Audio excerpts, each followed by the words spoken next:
Who Killed President James Garfield? A diorama in the Strange Fates of Lincoln, a portable museum by artist Susan Bercu. It was July 2nd, 1881 at the crowded Baltimore and Potomac Railroad Station in Washington, D.C.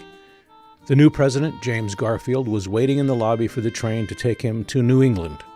His Secretary of War, Robert Todd Lincoln, arrived at the station to send Garfield off when, just 40 feet away, Lincoln saw a man raise his arm and fire 2 bullets at the president. Garfield was mortally wounded. The shooter, Charles Guiteau, was a mentally imbalanced, disgruntled office seeker who believed he was acting as an instrument of God. Robert, the only surviving son of the assassinated President Abraham Lincoln, sprang into action. He ordered soldiers to secure the area and asked for Dr. Willard Bliss, yes, first name Doctor, who Robert believed had attended his dying father. In fact, President Lincoln's lead physician knew Bliss was an arrogant quack and had pushed him aside. This time, however, Bliss would stubbornly secure his place as Garfield's lead physician.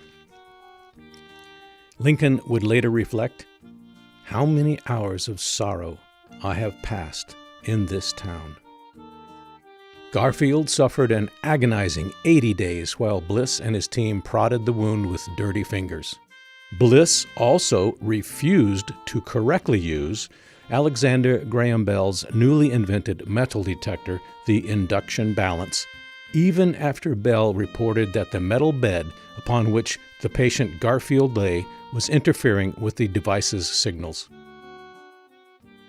The assassin Guiteau claimed in his defense that it was the doctors who killed Garfield. He was convicted and within weeks hung. The assassin did not receive the adulation he expected. The ivory-handled pistol that he had bought because it would look good in a museum was lost by the Smithsonian.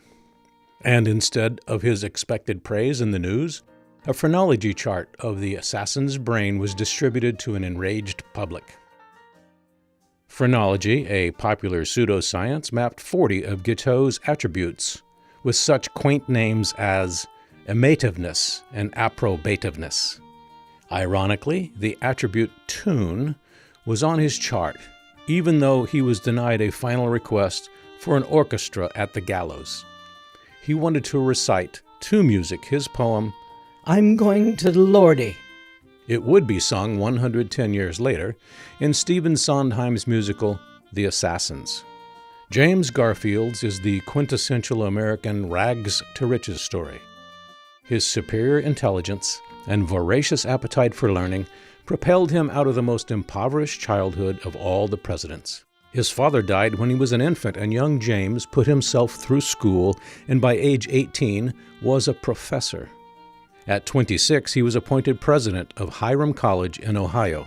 At 49, the handsome, charismatic, articulate orator was elected President of the United States. A radical thinker and resolute abolitionist, Garfield championed public education for all, including African Americans. Nobody but radicals have ever accomplished anything in a great crisis. A selection of Garfield's many memorable quotes are emblazoned on symbolic stones on the backside of the diorama. He must have had his own life in mind when he said, "I never met a ragged boy in the street without feeling I may owe him a salute, for I know not what possibilities may be buttoned up underneath his coat." Ideas are the great warriors of the world. Certainly, James Garfield would have been one of the nation's greatest presidents if his life had not been so cruelly cut short.